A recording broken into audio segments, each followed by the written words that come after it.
നമസ്കാരം. നമ്മളൊരു വീട് വെക്കാനായിട്ട് പ്ലോട്ട് തിരഞ്ഞെടുക്കുമ്പോൾ പല രീതിയിലുള്ള പ്ലോട്ടുകളാണ്. അപ്പോൾ അതിനകത്ത് ശ്രദ്ധിക്കേണ്ടതായിട്ടുള്ള കുറച്ച് കാര്യങ്ങളുണ്ട്. നമ്മൾ ഇതിനു മുമ്പ് പല വീഡിയോയിലായിട്ട് പറഞ്ഞിട്ടുണ്ട്. ചിലപ്പോൾ റോഡുമായിട്ട് ഒരേ ലെവലിൽ കിടക്കുന്ന പ്ലോട്ടായിരിക്കും. ഇനി റോഡുമായിട്ട് താഴ്ന്നു കിടക്കുന്ന പ്ലോട്ടായിരിക്കും. ഇനി റോഡുമായിട്ട് ഉയർന്നു നിൽക്കുന്ന പ്ലോട്ടുകളായിരിക്കാം. അപ്പോൾ അങ്ങനെ പല രീതിയിലുള്ള പ്ലോട്ടുകളിൽ വീട് വെക്കാറുണ്ട്. അപ്പോൾ പലയിടത്തും പല രീതിയിലുള്ള പ്രശ്നങ്ങളാണ് വരുന്നത്. നമ്മളിതിന് ഒരു മാസം മുമ്പ് ഒരു വീഡിയോ ചെയ്തിരുന്നു. പ്ലോട്ടുമായിട്ട് ഒരുപാട് താഴ്ന്നു കിടക്കുന്ന റോഡുമായിട്ട് ഒരുപാട് താഴ്ന്നു കിടക്കുന്ന ഒരു പ്ലോട്ടിൽ വീട് വെച്ചപ്പോൾ നമ്മൾ എങ്ങനെയാണ് ചെയ്തതെന്നുള്ളത്. അവിടെ മണ്ണ് ഫില്ല് ചെയ്ത് കോളം ഫുട്ടിംഗ് രീതിയിൽ ഫൗണ്ടേഷൻ ചെയ്തു. അതിനുശേഷം ഒരു 10-75 ലോഡോളം മണ്ണ് ഫില്ല് ചെയ്ത് അതിനുശേഷം അതിന് മേളിൽ ബീം അടിച്ചാണ് അവിടെ ഫൗണ്ടേഷൻ ചെയ്തത്.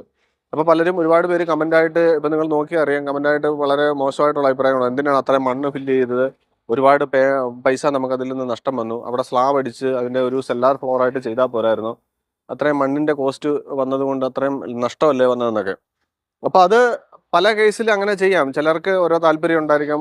ഇപ്പോൾ ഓണറെ സംബന്ധിച്ച് ചിലപ്പോൾ അങ്ങനെ വേണ്ട, ഇനിയും പ്ലോട്ടുമായിട്ട് താഴ്ന്നു കിടക്കുന്നത് കൊണ്ട് അതേ ലെവലിലാക്കി എടുക്കണം, മണ്ണ് ഫില്ല് ചെയ്തെടുക്കണം എന്നുള്ള താല്പര്യത്തിൻ്റെ പ്രകാരമാണ് അവിടെ അങ്ങനെ ചെയ്തത്.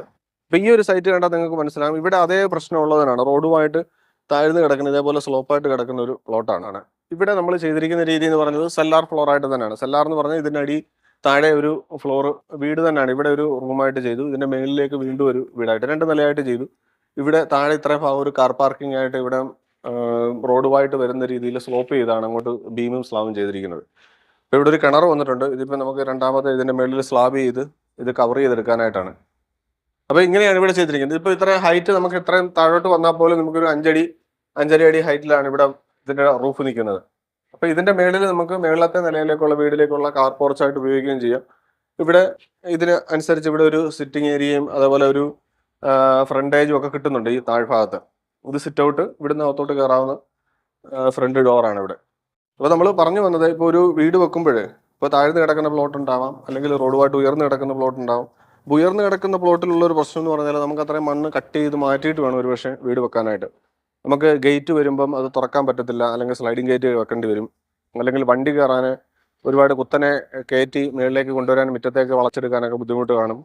അല്ലെങ്കിൽ ഒരുപാട് പൊങ്ങി നിൽക്കുമ്പോൾ റോഡുമായിട്ട് ഒരുപാട് പൊങ്ങി നിൽക്കുമ്പോൾ പിന്നീട് കാണാനൊക്കെ ഉള്ളൊരു അപ്പിയറൻസിലുള്ള പ്രശ്നങ്ങൾ വരും. അങ്ങനെ പല രീതിയിലുള്ള പ്രശ്നങ്ങൾ കാരണം മണ്ണ് കട്ട് ചെയ്തിട്ട് കുറച്ചും കൂടെ ലെവലാക്കിയിട്ടാണ് അവിടെയൊക്കെ വീടുകൾ വെക്കുന്നത്. ഇനി മറ്റ് വീടുകൾ ഒരുപക്ഷെ അതുമായിട്ട് താഴ്ന്നു നിൽക്കുന്നതായിരിക്കും, അല്ലെങ്കിൽ ആ പ്ലോട്ടുകളൊക്കെ ഉയർന്നു നിൽക്കും. അപ്പോൾ അതുമായിട്ടൊക്കെ ഒരു മാച്ചിങ് ആക്കാനും ഒക്കെ നമ്മളവിടെ ഉയർന്നു നിൽക്കുന്ന പ്ലോട്ടുകളിൽ ചിലപ്പോൾ ഒരുപക്ഷെ മണ്ണ് കട്ട് ചെയ്തിട്ട് വീടുകൾ വെക്കും. ഇതുപോലെ താഴ്ന്നു കിടക്കുന്ന പ്ലോട്ടിലാണെങ്കിൽ നമുക്ക് വരുന്ന പ്രശ്നം എന്ന് പറഞ്ഞാൽ റോഡുമായിട്ടുള്ള ആക്സസ് തന്നെയാണ് മെയിനായിട്ടുള്ള പ്രശ്നം. പിന്നെ റോഡിൽ നിന്ന് വെള്ളം ഒഴുകി നമ്മുടെ പ്ലോട്ടിലേക്ക് വരാനുള്ളൊരു പ്രശ്നം വരും. ഇനി താഴ്ന്നു കിടക്കുന്ന പ്ലോട്ടിൽ നമുക്ക് മറ്റ് പ്ലോട്ടുകളുമായിട്ട് ചേർന്ന് വരുന്നത് കൊണ്ട് തന്നെ അവർ ചിലപ്പോൾ ഒരു പക്ഷേ കോമ്പൗണ്ട് വോളോ വല്ലതും ചെയ്തിട്ട് ഇനി അവർ പ്ലോട്ട് പൊക്കി മണ്ണടിച്ച് പൊക്കുകയോ വല്ലതും ചെയ്തെങ്കിൽ ഇവിടം വെള്ളക്കെട്ടായിട്ട് മാറും. അങ്ങനെയൊക്കെയുള്ള പ്രശ്നങ്ങൾ വരും.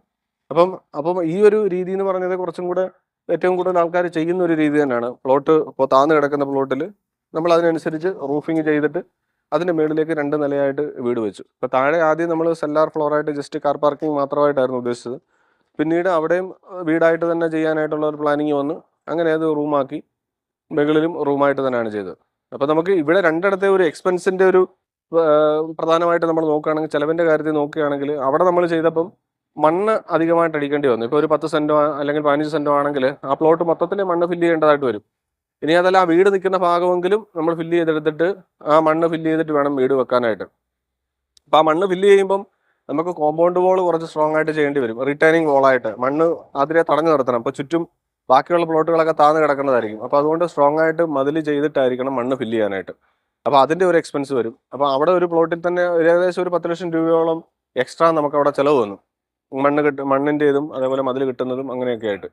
അപ്പോൾ ഇവിടെ വരുമ്പോൾ നമുക്ക് ചിലവെന്ന് പറഞ്ഞാൽ പ്ലോട്ടുമായിട്ട് താഴ്ന്നു കിടക്കുന്നത് നമ്മൾ ഇവിടെ ഒരു സ്ട്രോങ് ആയിട്ടുള്ള ഒരു കാർ പാർക്കിംഗ് കൂടെ വരുന്നതുകൊണ്ട് സ്ട്രോങ് ആയിട്ട് തന്നെ ഇവിടെ റൂഫ് ചെയ്യേണ്ടതായിട്ട് വരും. ഇപ്പോൾ വണ്ടി കയറ്റി ഇടേണ്ടതുകൊണ്ട് ബീമുകൾ അതിനനുസരിച്ചുള്ള സ്റ്റീല് കോളംസും ഒക്കെ കൊടുത്താണ് അവിടെ ബീമുകൾ ചെയ്യേണ്ടതായിട്ട് വരുന്നത്. അപ്പോൾ അതിൻ്റേതായ ഒരു എക്സ്പെൻസ് വരും. പിന്നെ താഴത്തെ പില്ലറുകൾ താഴെ നിന്ന് പൊക്കിക്കൊണ്ടുവരുന്നതിൻ്റെ ചിലവുകൾ വരും. അപ്പോൾ അങ്ങനെയൊക്കെ വരുമ്പം അതും ഒരു ചിലവ് തന്നെയാണ്. പിന്നെ നമുക്ക് ഏറ്റവും ഇതിനകത്ത് പ്രധാനപ്പെട്ട ഒരു കാര്യം എന്ന് പറഞ്ഞാൽ അതിൻ്റെ ഓണറെ സംബന്ധിച്ച് എന്ത് രീതിയിലാണ് ചെയ്യേണ്ടതെന്ന് അവരാണ് തീരുമാനിക്കേണ്ടത്. ഇപ്പോൾ ചില കേസിൽ നമുക്കത് ഫില്ല് ചെയ്ത് തന്നെ ചെയ്യേണ്ടി വരും.